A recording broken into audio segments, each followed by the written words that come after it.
People in Wise County spent Tuesday cleaning up after their homes and cars were damaged by a powerful hailstorm.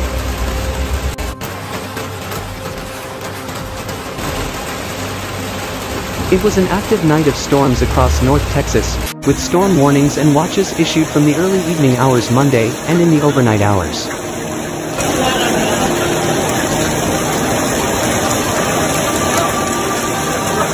In preparation for the next round of winter weather, Smith spent Tuesday boarding up the broken windows and covering his daughter's car, which had a damaged rooftop.